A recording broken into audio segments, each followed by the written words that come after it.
ইয়াঙ্গুনের থুন্না স্টেডিয়ামে বাংলাদেশ তুর্কমেনিস্তান ম্যাচের প্রথমার্ধে একটা ঝড় বয়ে যায়। সেই ঝড়ে লন্ডভন্ড তুর্কমেনিস্তানের ডিফেন্স। মনিকা ঋতুপর্ণাদের আক্রমণে ম্যাচের ২০ মিনিটেই ৬ গোল হজম করে মধ্য এশিয়ার দলটি। উকি দিচ্ছিল রোমানিয়ার বিপক্ষে ১৩-০ গোলের বড় ব্যবধানের হারের রেকর্ডও।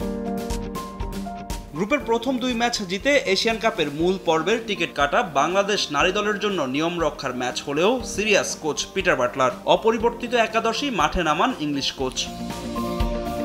চতুর্থ মিনিটে শুরু হয় বাংলাদেশের গোল উৎসব। তহুরার বাড়ানো বলে দূরপাল্লা শটে স্কোরশিটে নাম লেখান স্বপ্না রানী। এর ২ মিনিট পরে ব্যবধান বাড়ান শামসুন নাহার জুনিয়র। ১৩ মিনিটে আবারও স্কোরশিটে নাম লেখান এই মিডফিল্ডার। শামসুন নাহার সিনিয়রের পাস থেকে বল জালে জড়াতে ভুল করেননি শামসুন জুনিয়র। ১৬ ও ২০ মিনিটে আরও ৩ গোলের দেখা পায় পিটার বাটলার শিষ্যরা। ১৬ মিনিটে গোলের দেখা পান মনিকা চাকমা। এর ১ মিনিট পর তুর্কমেনিস্তানের গোলরক্ষকের ভুলে আবারও বল জালে জড়ায় বাংলাদেশ। এবার গোল উৎসবে যোগ দেন মিয়ানমারের বিপক্ষে বাংলাদেশের জয়ের তারকা ঋতুপর্ণা চাকমা। গোলরক্ষক পরিবর্তন করেও রেহাই পায়নি তুর্কমেনিস্তান। ২১ মিনিটে ঋতুপর্ণার অ্যাসিস্টে গোলের দেখা পান তহুরা খাতুন।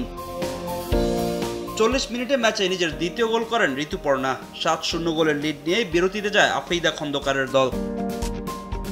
বিরতি থেকে ফিরেই নিজেদের ডিফেন্স শক্ত করে তুর্কমেনিস্তান। দলে বেশ কিছু পরিবর্তন আনে বাংলাদেশও। তবে প্রতিপক্ষের গোলরক্ষককে ব্যস্ত রাখলেও আর গোলের দেখা পায়নি লাল সবুজ। শেষ পর্যন্ত ৭-০ ব্যবধানের জয় নিয়ে মাঠ ছাড়ে বাটলার শিষ্যরা। অপরাজিত থেকে এশিয়ান কাপের বাছাই পর্বের মিশন শেষ করেছে বাংলাদেশ।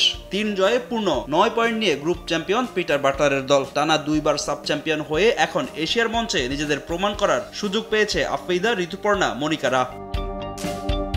ফাহিম ইসলাম, সময় সংবাদ।